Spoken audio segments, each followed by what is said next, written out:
Capítulo 7. Por sus frutos.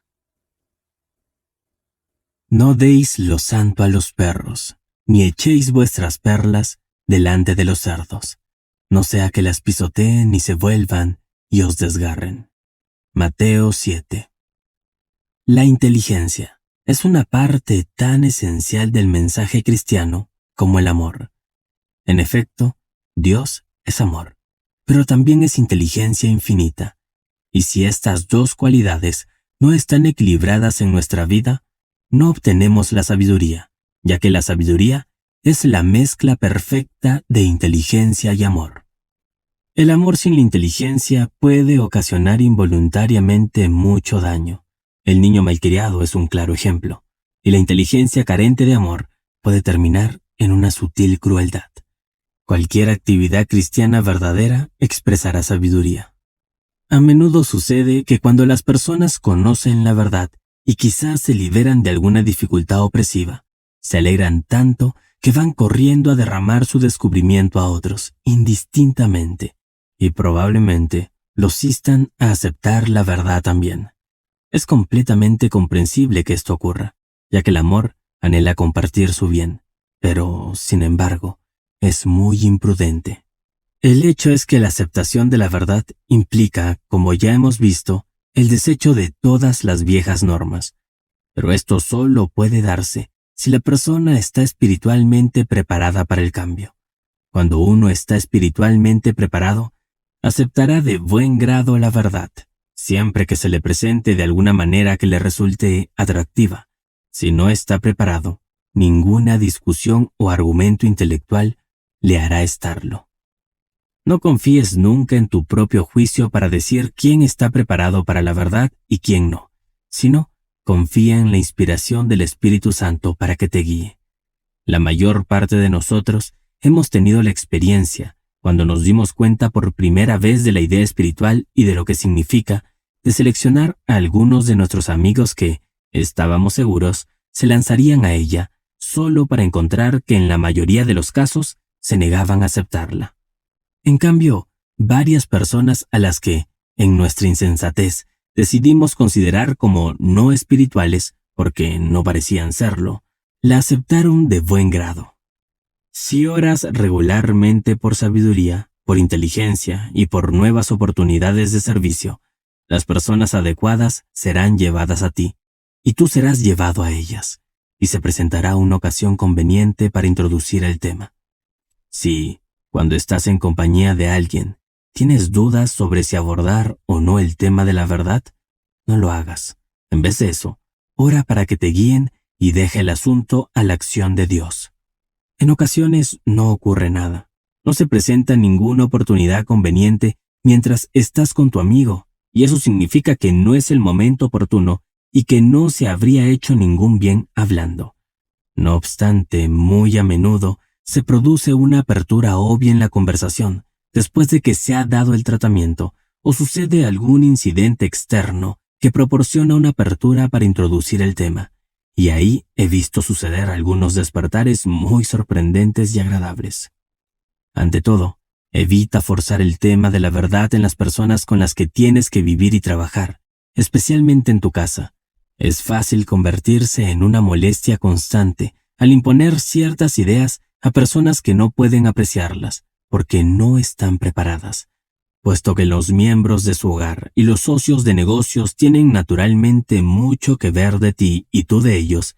Tal política probablemente dará lugar a una buena cantidad de fricciones e incluso de malos sentimientos.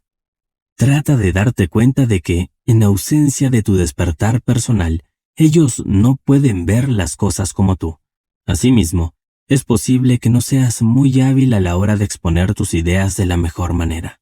Finalmente, recuerda que aquellos con los que te relacionas estrechamente vigilarán tu conducta.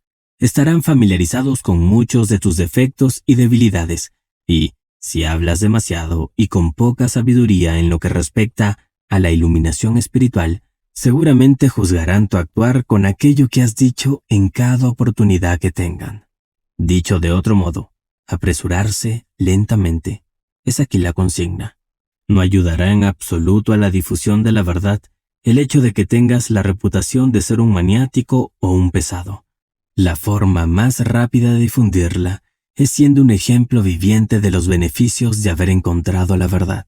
Entonces, la gente notará el cambio en ti, y al ver cómo mejora tu salud y prospera tu vida, vendrán por sí mismos, suplicando compartir tu secreto. No necesitarán que se les inste a beber las aguas de la vida. Cuando se desea presentar la verdad a una persona en particular o a un grupo de personas, lo adecuado es prepararse mediante un tratamiento diario durante varios días, o mejor aún, durante 1 o 2 semanas. Es necesario trabajar para la inteligencia, el amor y, ante todo, para la sabiduría, que, como hemos visto, es la correcta unión de las otras dos. Pide que la acción de Dios te haga decir lo correcto cuando llegue el momento, y que también dote a tu oyente u oyentes de las mismas cualidades. No te permitas preocuparte en lo más mínimo por el resultado de la discusión. Expresa la verdad y déjala. Los resultados que se obtienen tras unos días de preparación espiritual de este tipo suelen sorprenderte. Pedid y se os dará, buscad y encontraréis, llamad y se os abrirá. Porque todo el que pide recibe, y el que busca encuentra, y al que llama se le abre. ¿O qué hombre hay de vosotros que si su hijo le pide pan, le dará una piedra? ¿O si le pide un pez, le dará una serpiente? Pues si vosotros, siendo malos, sabéis dar buenas dádivas a vuestros hijos, ¿cuánto más vuestro Padre que está en los cielos dará cosas buenas a los que le pidan? Mateo 7. Es el maravilloso pasaje en el que Jesús enuncia la verdad primordial de la paternidad de Dios. Se puede llamar a esta verdad primaria, porque es la piedra fundamental sobre la que se construye toda la estructura de la verdadera religión. Antes de que los hombres pudieran comprender el significado de la paternidad de Dios y algo de lo que ello implica, apenas podían obtener una experiencia religiosa satisfactoria. Mientras que los hombres creyeran que había muchos dioses, no era posible una experiencia religiosa sólida, ya que toda experiencia religiosa genuina es una búsqueda de la unión consciente con el uno. Varios dioses debían ser necesariamente dioses de la limitación, y como siempre y obligatoriamente se les presentaba como en conflicto entre sí, de tal creencia solo podía derivarse un pensamiento caótico. Los que habían superado esa idea para llegar al concepto del Dios único o verdadero, seguían pensando en él casi universalmente como una especie de rey tirano oriental, o sultán, que poseía y gobernaba al hombre con una vara de hierro, en la misma línea que se podría esperar que siguiera un tirano humano caprichoso. En muchos de los escritos del Antiguo Testamento, el Dios es un déspota muy celoso, vengativo y cruel, un sultán al que es casi imposible complacer, que se muestra implacable en su cólera y luego indiscriminado en su venganza. Al parecer, no tiene más en común con la humanidad de lo que los hombres tienen con los animales. De hecho, es mucho menos, ya que concebimos que compartimos muchas de las limitaciones de las criaturas más bajas en una susceptibilidad común al sufrimiento, el hambre y la muerte. Este punto de vista oriental sultán de Dios fue en realidad el punto de vista sostenido por muchos cristianos ortodoxos sinceros hasta tiempos muy recientes. Un escritor moderno e ingenioso ha comparado a este Dios con cierto millonario inglés que mantiene un zoológico privado cerca de Londres como su propio pasatiempo personal. El zoológico cuenta con una serie de criaturas que existen únicamente para el interés y el placer de su propietario. Visita su zoológico de vez en cuando y, actuando sin duda con el asesoramiento de expertos, pide que se destruyan algunos animales, que se trasladen otros a jaulas más cómodas y que se trate a otros de esta manera o de otra. Naturalmente, no tiene ninguna comunión espiritual con ellos. Simplemente son otros tantos juguetes animados que existen para su entretenimiento. No se trata en modo alguno de una descripción exagerada de las ideas que sostienen muchos fundamentalistas. En este pasaje, Jesús pone de una vez por todas el hacha a la raíz de esta horrible superstición para aquellos que lean su Biblia con una mente abierta. Él dice aquí, definitiva y claramente, que la verdadera relación de Dios y el hombre es la de padre e hijo. En este caso, Dios deja de ser el potentado distante que trata con esclavos arrastrados y se convierte en el Padre amoroso de nosotros, sus hijos. Es extremadamente difícil darse cuenta del gran alcance que tiene esta declaración para la vida del alma. Si lees y relees esta sección que trata de la paternidad de Dios todos los días durante algunas semanas, encontrarás que ella sola responde a muchos de tus problemas religiosos. Puedo aventurar que te sorprenderá considerablemente el gran número de preguntas desconcertantes que resolverá de una vez por todas. Es original y única la enseñanza de Jesús sobre la paternidad de Dios. En el Antiguo Testamento nunca se dirige a Dios como Padre.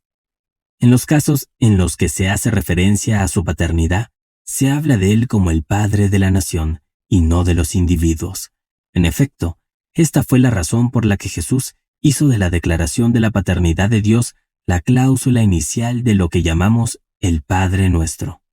Esto explica, por ejemplo, la tremenda declaración del Génesis de que el hombre es imagen y semejanza de Dios. Naturalmente, es axiomático que la descendencia debe ser de la misma naturaleza y especie que el progenitor, y así, si Dios y el hombre son realmente padre e hijo, el hombre, a pesar de todas sus limitaciones actuales y de todas las apariencias en contrario, debe ser también esencialmente divino y capaz de crecer, mejorar y desarrollarse infinitamente por el camino ascendente de la divinidad.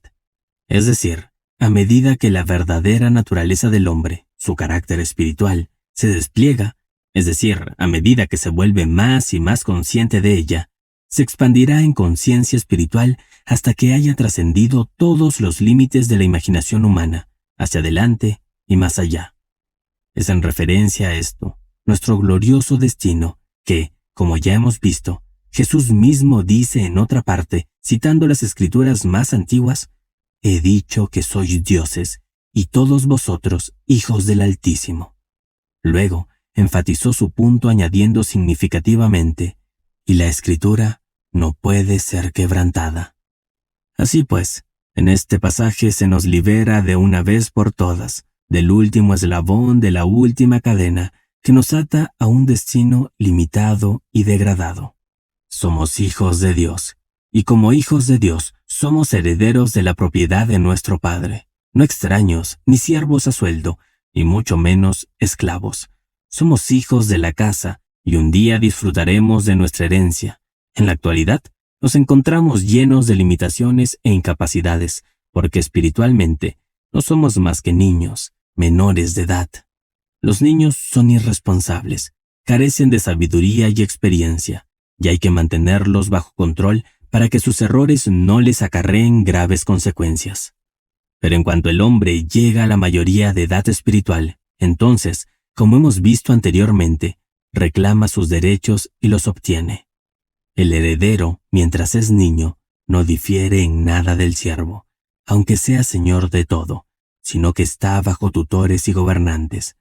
Pero cuando llega la plenitud del tiempo, despierta la verdad y obtiene su mayoría de edad espiritual. Se da cuenta de que es la voz de Dios mismo la que está en su corazón, haciéndole clamar, Abba, Padre.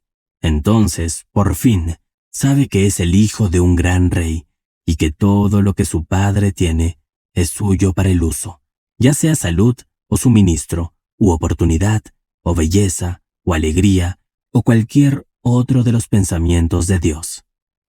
El hecho más perverso de la vida es la lentitud del hombre. Es más, podemos decir su renuencia a percibir su propio dominio. En efecto, Dios nos ha dado el dominio sobre todas las cosas, pero nos retraemos como niños asustados de asumirlo, a pesar de que ese asumirlo es la única salida para nosotros. A menudo la humanidad es como un fugitivo que se sienta en el asiento del conductor de un automóvil que está listo para llevarlo a un lugar seguro. pero no se atreve por nerviosismo a agarrar los controles y arrancar el coche. Está sentado medio congelado de terror, observando por encima de su hombro, preguntándose si sus perseguidores lo alcanzarán y qué le ocurrirá si lo hacen. En todo momento podría ponerse a salvo, pero no lo hará, o no se atreverá a hacerlo. Jesús, que conocía el corazón humano como ningún otro lo ha conocido antes o después, comprendió nuestra dificultad y nuestra debilidad en este aspecto, y con su magia sin igual de palabras vivas, su poder de poner la verdad fundamental de una manera tan simple, directa y señalada, que incluso un niño no podría perderla, nos ordena: pedid y se os dará, buscad y encontraréis, llamad y se os abrirá, porque todo el que pide recibe, y el que busca encuentra, y al que llama se le abre. Resulta imposible imaginar que el tema en cuestión se exprese de manera más definitiva y convincente que en estas palabras. No hay palabras en ningún idioma que puedan ser más claras o más enfáticas, y sin embargo, en su mayor parte, los cristianos las ignoran silenciosamente, o bien descartan su significado hasta que se quedan con palabras sin sentido alguno. Como ya he señalado, estamos obligados a creer que Jesús quiso decir lo que dijo, o que no lo hizo. Y como apenas podemos creer que no lo hizo, o que pudo hablar sin sentido por falta de entendimiento, estamos obligados a aceptar estas palabras como verdaderas. Y de hecho, ¿dónde hay lugar para elevación? Pedid y recibiréis. ¿No es esta la carta magna de la libertad personal para cada hombre, mujer y niño de la tierra?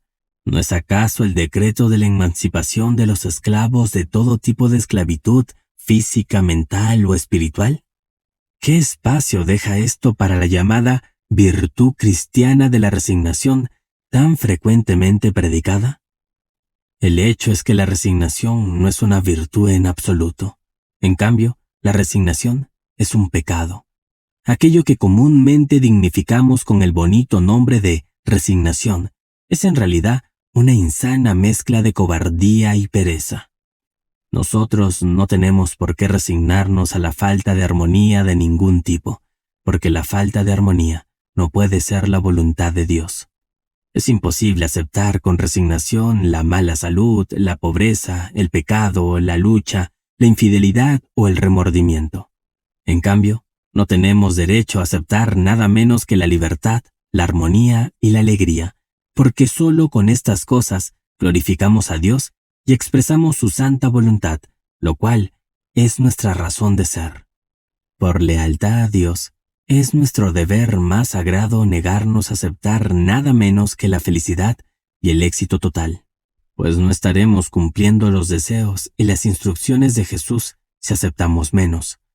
Hemos de orar y meditar y reorganizar nuestras vidas de acuerdo con sus enseñanzas, de forma continua e incansable, hasta alcanzar nuestra meta.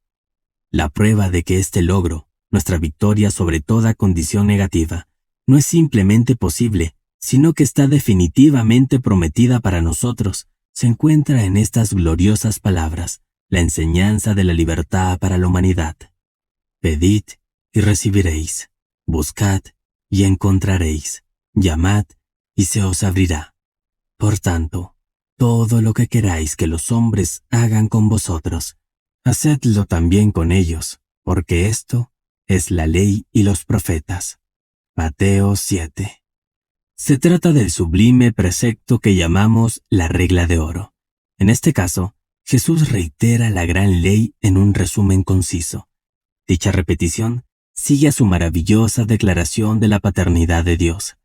La explicación subyacente a la existencia de la gran ley es el hecho metafísico de que todos somos fundamentalmente uno, todas las partes de la gran mente. Como todos somos uno en última instancia, herir al otro es realmente herirse a sí mismo, y ayudar a otro es realmente ayudarse a sí mismo. La paternidad de Dios nos obliga a aceptar la hermandad del hombre, y espiritualmente, la hermandad es la unidad. El entendimiento de esta gran verdad incluye en sí mismo todos los demás conocimientos religiosos y es, en la antigua fraseología, la ley y los profetas. Entrad por la puerta estrecha, porque ancha es la puerta y el camino que lleva a la perdición, y son muchos los que entran por ella, porque estrecha es la puerta y angosto el camino que lleva a la vida, y son pocos los que la encuentran. Mateo 7. Hay un solo camino que el hombre puede seguir bajo el sol para alcanzar la armonía, es decir, la salud, la prosperidad, la paz mental, la salvación, en el verdadero sentido de la palabra, que consiste en realizar un cambio radical y permanente para mejorar su propia conciencia. Es el único camino, no hay otro. Durante innumerables generaciones, la humanidad ha tratado de conseguir su propio bien de todas las formas imaginables. Innumerables esquemas han sido diseñados para lograr la felicidad, haciendo cambios de algún tipo en las condiciones externas del hombre, dejando intacta la calidad de su mentalidad. Pero el resultado ha sido siempre el mismo: el fracaso. Actualmente estamos en condiciones de comprender por qué esto debe ser así, que es porque la naturaleza misma de nuestro ser es tal que solo mediante un cambio de conciencia se pueden alterar realmente las condiciones externas. Esta modificación de la conciencia es la puerta estrecha de la que habla Jesús aquí, y como él dice, es comparativamente pequeño el número de los que la encuentran. Actualmente, ese número está aumentando con gran rapidez, aunque de hecho sigue siendo comparativamente pequeño, pero en la época en que Jesús habló, era mucho más pequeño aún. Este concepto de que lo que importa es la propia conciencia, porque tu propio concepto es lo que ves, Jesús lo llama el camino de la vida, e indica que todas las demás doctrinas no son más que un camino ancho hacia la destrucción o la decepción. Entonces, ¿por qué el hombre es tan reacio, aparentemente, a tratar de cambiar su conciencia? ¿Por qué parece preferir probar casi cualquier otro método, por arduo o incluso descabellado que sea? Durante toda la historia, se ha intentado cualquier otro camino concebible para lograr la salvación de la humanidad, y por supuesto, todos han fracasado. Y sin embargo, el hombre rara vez intentará el camino estrecho, mientras no sea empujado a él individualmente por una presión irresistible. Esto se debe a que, como ya hemos visto, el cambio de conciencia es realmente un trabajo muy duro, que exige una vigilancia constante e incesante y una ruptura de los hábitos mentales que seguramente será muy molesta durante un tiempo. Como el hombre por naturaleza es perezoso, tiende siempre a tomar la línea de menor resistencia, y por eso, en esto como en otros asuntos menores, solo llega a los principios básicos cuando se ve obligado a hacerlo. No obstante, el camino de la vida, la puerta estrecha, vale mucho más que cualquier problema o esfuerzo que pueda requerir. Las recompensas en este camino no son temporales, sino permanentes. Cada milla ganada lo es para toda la eternidad. En realidad, el cambio de conciencia es lo único que realmente vale la pena hacer. Una comparación de la vida cotidiana ayudará a ilustrar este punto. Digamos que un hombre consigue quitar una mancha de su abrigo.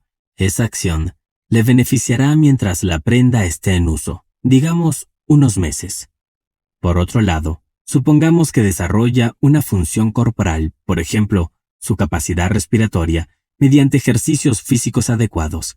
La mejora obtenida en este caso le acompañará durante el resto de su vida física, quizás 50 o 70 años, y es, solo por esta razón, mucho más importante. Si se produce un cambio cualitativo en su conciencia, ¿qué es lo que ocurre con la oración o el tratamiento? Entonces, no solo se siente el efecto de ese cambio en todas las fases y departamentos de su vida, sino que le acompaña por toda la eternidad, pues nunca lo perderá. Los ladrones no pueden entrar y robarlo. Tan pronto como obtengas la conciencia espiritual, encontrarás que todas las cosas, en efecto, trabajan juntas para el bien de aquellos que aman el bien. Vas a experimentar la salud perfecta, la prosperidad abundante y la felicidad completa y total. Tu salud será tan buena que el mero hecho de vivir será en sí mismo una alegría inexpresable. Tu cuerpo, que ya no será la carga a la que se arrastran tantas personas, será como si estuviera calzado con zapatos alados. Tu prosperidad será tal que no necesitarás pensar en las finanzas. Siempre tendrás todo el suministro que necesitas para llevar a cabo cualquiera de tus planes. El mundo estará lleno de personas encantadoras que estarán dispuestas a ayudarte en todo. Los demás entrarán en tu vida solo para hacer el bien. Te encontrarás ocupado con las actividades más encantadoras e interesantes.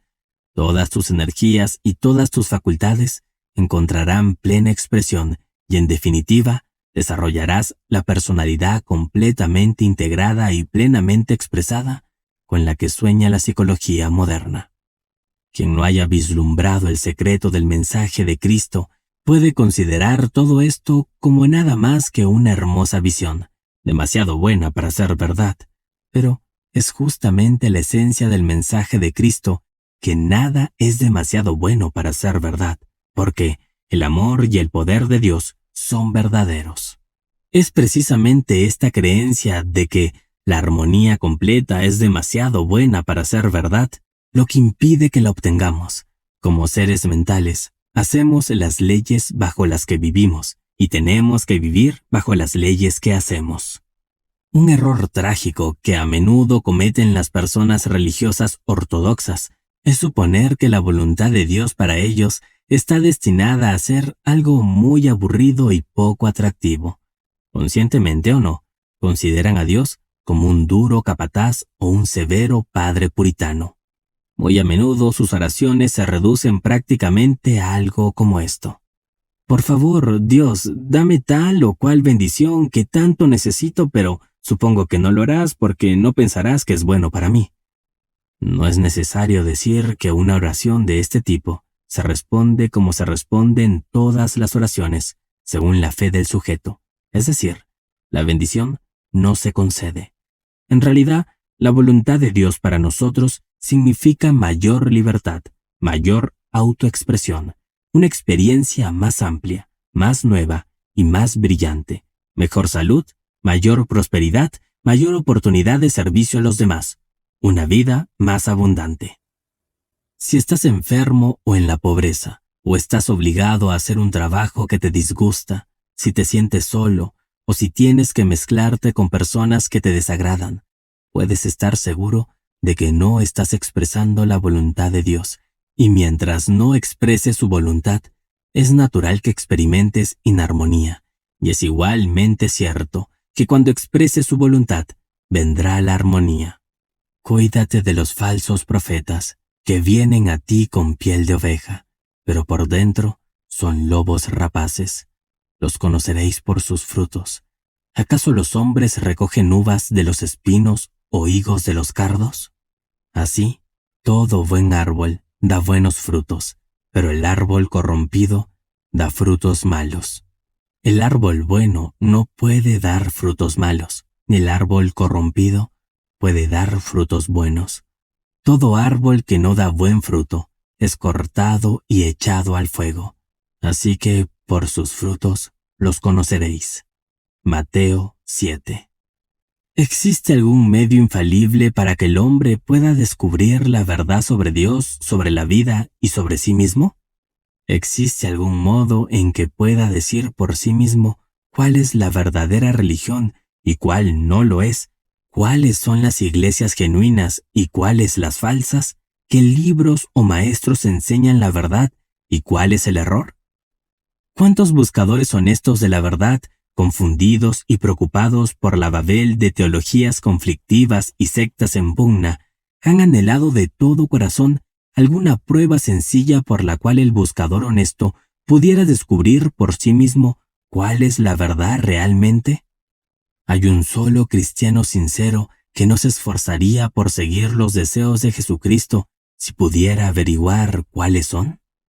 Todo tipo de personas y de iglesias le dicen que son las únicas que representan la verdadera enseñanza, y sin embargo, todas ellas discrepan entre sí en puntos vitales tanto de la teoría como de la práctica, y cada una de ellas están llenas de incoherencias. Si el hombre se quedase realmente sin una simple prueba práctica de la verdad religiosa, sin duda se encontraría en una triste situación. Pero, afortunadamente, este no es el caso. Jesús, el más profundo, pero al mismo tiempo el más simple y práctico maestro que el mundo ha conocido, ha provisto esta necesidad y nos ha dado una prueba de la verdad totalmente simple y universalmente aplicable. Se trata de una prueba que cualquier hombre o mujer de cualquier tipo, en cualquier lugar, puede aplicar fácilmente. Es tan simple y directa como la prueba del ácido para el oro. Es la simple pregunta: ¿funciona? Esta prueba es tan sorprendentemente simple que la mayoría de las personas inteligentes la han pasado por alto como si no valiera la pena considerarla, olvidando que todas las grandes cosas elementales de la vida son simples. Una historia verdadera siempre resulta ser consistente cuando se tamiza a fondo, mientras que la mentira más plausible se desmorona en algún lugar si se investiga lo suficiente. La verdad cura el cuerpo, depura el alma, reforma al pecador, resuelve las dificultades, apacigua las contiendas. De esto se deduce que, según Jesús, la enseñanza que es verdadera se probará automáticamente por medio de la demostración práctica. Expulsarán a los demonios, hablarán en nuevas lenguas, tomarán serpientes, beberán impunemente cualquier cosa mortífera, y pondrán las manos sobre los enfermos y sanarán. Por el contrario, la falsa enseñanza, por muy atractiva que se presente, por más prestigio social o académico que se le atribuya, no hará todas o ninguna de estas cosas, y, al no estar a la altura de la prueba, debe ser condenada. Sus patrocinadores son falsos profetas vestidos con la piel de oveja de la verdadera religión, pero, aunque por lo general son perfectamente sinceros en sus afirmaciones y pretensiones, todavía se interponen entre el buscador y la verdad salvadora, y son por lo tanto, a pesar de sus buenas intenciones, lobos espirituales. Por sus frutos los conoceréis. Puesto que entendemos claramente que una demostración exitosa es la prueba, no tenemos más excusa para desviarnos del camino. Puede que nuestro progreso en el camino sea, por una u otra razón, comparativamente lento, pero al menos seremos capaces de mantenernos en el camino. Siempre sabremos si hemos abandonado el camino, porque las manifestaciones cesarán. Para la mayoría de las personas, es especialmente difícil manifestarse en ciertas direcciones, mientras que tienen poca dificultad en otras. Es de esperar, y solo significa que hay que trabajar más en algunas direcciones que en otras. No obstante, si no obtienes demostraciones reales en ninguna dirección, significa que has abandonado el camino y ya no estás orando correctamente. Debes volver inmediatamente, sosteniendo que la inteligencia divina te está inspirando y que estás expresando la verdad. Si haces esto, no sufrirás ningún daño, aun cuando el periodo improductivo parezca durar bastante tiempo.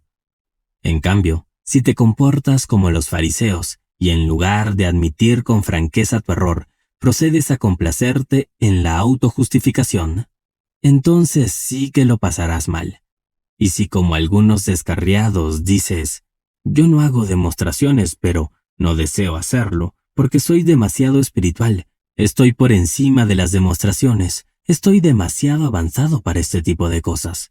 O tal vez, yo hago demostraciones de maneras que ustedes no pueden ver. Entonces, no solo estás diciendo tonterías, sino que estás haciendo algo muy parecido a blasfemar contra la propia sabiduría divina. ¿Y qué es esto, sino el pecado contra el espíritu?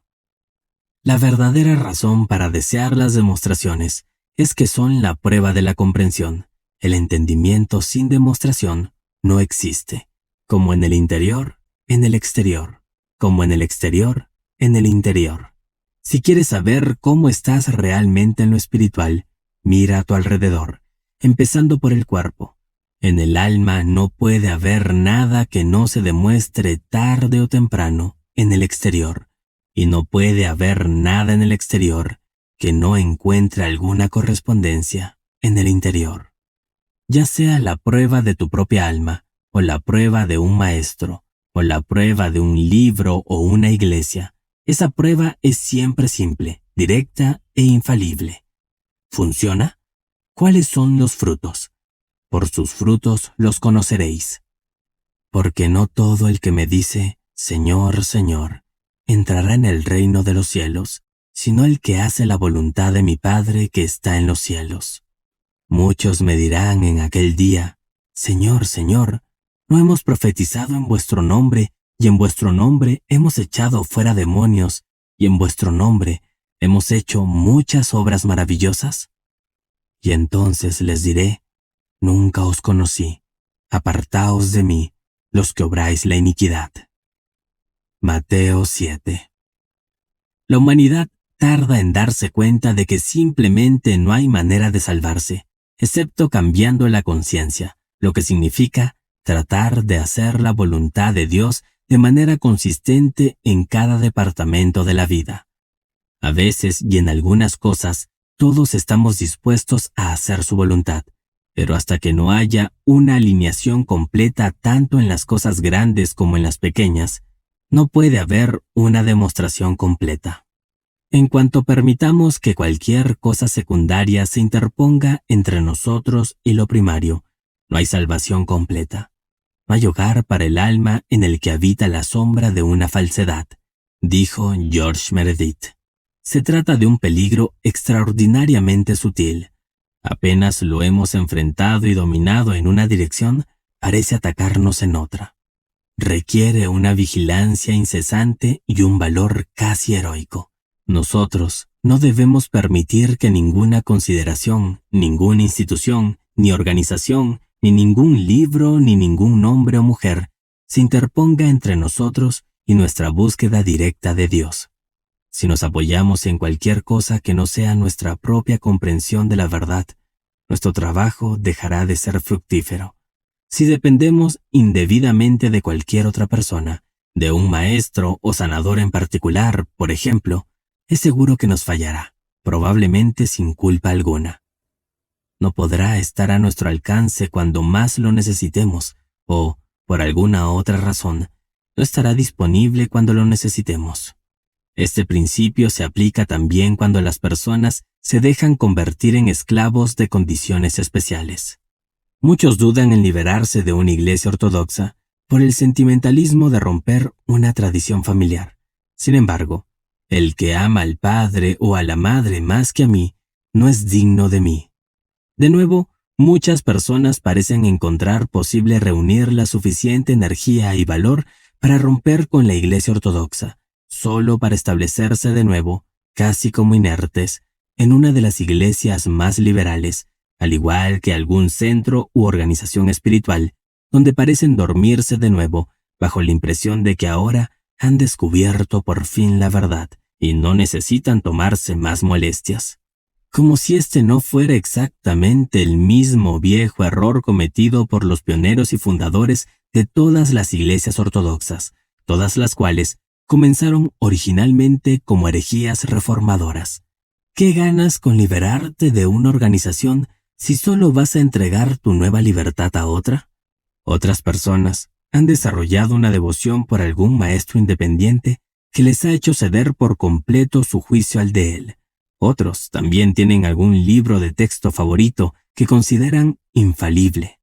Pero lo único infalible que conoce el hombre es la sencilla prueba de la verdad que nos dio Jesús. Por sus frutos los conoceréis. Deberías aprovechar con gusto las enseñanzas útiles donde quiera que las consigas. Ir a las iglesias o reuniones que te ayuden, escuchar a los oradores y leer libros que te inspiren a encontrarte a ti mismo. Pero no abandones a nadie tu propio juicio espiritual. Da las gracias a los que te han ayudado y reconoce el bien recibido, pero estate siempre dispuesto a pasar al siguiente paso. Ten presente que la verdad del ser se ocupa del infinito, del principio impersonal de la vida, y no se presta a la explotación de personalidades u organizaciones particulares. No debes un átomo de lealtad a nadie ni a nada en el universo, excepto a tu propio Cristo residente, tu propia integridad espiritual. Si el mero hecho de inscribirse en la membresía de algún cuerpo organizado fuera una garantía de comprensión espiritual, nuestra salvación sería un asunto mucho más simple de lo que es. Desgraciadamente, el problema es mucho más complicado. Los centros, las iglesias, las escuelas, todos cumplen un propósito útil al proporcionar el marco físico para la difusión del conocimiento correcto, a través de las conferencias, libros, etc. Pero el trabajo real debe realizarse en la conciencia individual. Pretender más que esto para las cosas externas es restablecer la superstición. Si cuando llegue el momento de la prueba, intentamos apoyarnos en haber sido miembros de una iglesia, en la devoción a la personalidad de un maestro o en un mero conocimiento de un libro de texto, la voz de la verdad proclamará que nunca nos conoció. Dado que la vida y el carácter humanos tienen tantas facetas, la Biblia aborda cada problema desde varios ángulos diferentes. Este apartado del sermón enseña también otra lección muy importante, que la única manera de realizar cualquier cosa es mediante la práctica de la presencia de Dios. Este es el único modo en que se pueden obtener resultados permanentes. Se pueden lograr alteraciones temporales en las condiciones por medio de la fuerza de voluntad, pero solo son temporales, y tarde o temprano, cualquier cosa que parezca haber sido lograda de esta manera desaparecerá de nuevo, dejando todo peor de lo que estaba antes. Es posible, por ejemplo, que una gran fortuna se construya solo con la fuerza de voluntad, pero el dinero así adquirido, tarde o temprano, toma alas y se va volando de nuevo, dejando a su engañada víctima más pobre que nunca. Dicha persona no conoce la verdad del ser, y por lo tanto, ésta no le conoce, y no puede ayudarle. Dramáticamente expresado, a la manera oriental, esto se convierte en: nunca os conocí, apartaos de mí, los que obráis la iniquidad. Una vez que una persona ha cometido un error como este, lo que debe hacer es dejar de intentar trabajar sin Dios, con lo cual su error será perdonado, al igual que todos los errores, tan pronto como nos arrepintamos de ello. A continuación, debes comenzar inmediatamente a trabajar para el suministro sobre la base espiritual, reclamando a Dios como su fuente y reconociendo la generosidad de Dios como suya. Así construirá una verdadera conciencia de prosperidad, y cuando esto se haga, nunca podrá empobrecerse. Por eso, cualquiera que escuche estas palabras y las ponga en práctica, lo compararé con un hombre sabio que construyó su casa sobre una roca, y descendió la lluvia, y vinieron las inundaciones, y soplaron los vientos, y golpearon aquella casa, y no cayó, porque estaba fundada sobre una roca. Todo aquel que oiga estas palabras mías y no las ponga en práctica, será semejante a un hombre insensato que edificó su casa sobre la arena, y descendió la lluvia, y vinieron las inundaciones, y soplaron los vientos, y golpearon aquella casa, y cayó, y fue grande su caída. Mateo 7. Concluye el sermón con una de esas ilustraciones que por su sencillez, franqueza y poder gráfico no tienen parangón fuera de la enseñanza de Jesús. Ninguno que haya leído esta parábola de las dos casas podrá olvidarla jamás. Nos advierte una vez más de la vanidad de los preceptos sin la práctica, del peligro mortal de los que conocen la verdad sin tratar honestamente de ponerla en práctica. Casi se podría decir que es mejor no haber oído hablar nunca de la verdad que conocerla y no tratar de vivirla. Para el alma humana, uno de los símbolos más antiguos e importantes es el de un edificio, a veces una vivienda y a veces un templo, cuya construcción está a cargo del hombre. El hombre constructor constituye un personaje tan familiar en la tradición oculta como el hombre pastor, o el hombre pescador, o el hombre rey, tal como lo encontramos en una sección anterior. El primer paso que debe dar el constructor de una casa es elegir unos cimientos sólidos, pues sin ellos, por muy hábil y concienzudamente que se construya el edificio, se derrumbará a la primera tormenta grave que se produzca. Debemos recordar que Jesús se crió en la casa y el taller de un carpintero que, en aquel tiempo y lugar, era también constructor, como todavía lo es a menudo en lugares remotos del campo entre nosotros, por lo que esta ilustración se le ocurrió inmediatamente. En las movedizas arenas del desierto es imposible construir nada en absoluto, por lo que allí la gente tiene que habitar en tiendas de campaña. Si el oriental quiere construir una estructura permanente, buscará una roca y construirá sobre ella. Ahora la roca es uno de los términos bíblicos para el Cristo y la implicación es muy obvia. La verdad del Cristo es el único cimiento sobre el que podemos construir el templo del alma regenerada con seguridad. Se trata de la única cosa existente que es absolutamente verdadera, que nunca varía, que nunca cambia, la misma ayer, hoy y siempre. Apoyados en este fundamento, permaneceremos seguros cuando los vientos, las lluvias y las inundaciones del error, del miedo, de las dudas, del autorreproche, nos golpeen, y nunca lo harán con tanta fuerza, porque estamos fundados sobre la roca. Sin embargo, en la medida en que dependamos de algo menos que de la roca, de la fuerza de voluntad, de la supuesta seguridad material, de la buena voluntad de los demás o de nuestros propios recursos personales, en pocas palabras, de todo aquello que no sea Dios, estamos construyendo sobre arena, y grande será nuestra caída. Y sucedió que cuando Jesús terminó estas palabras, la gente se asombró de su doctrina, pues les enseñaba como quien tiene autoridad, y no como los escribas. Mateo 7. De este párrafo final, se nos dice sencillamente que la gente se asombra de su doctrina. Siempre es así. La doctrina de Jesucristo es totalmente revolucionaria. Revierte todas las normas y todos los métodos, no solo del mundo, sino también de toda la religión convencional u ortodoxa, puesto que dirige nuestra mirada del exterior al interior y del hombre y sus obras a Dios. Él enseñaba como quien tiene autoridad y no como los escribas. Lo mejor de la base espiritual es que empiezas a conocer.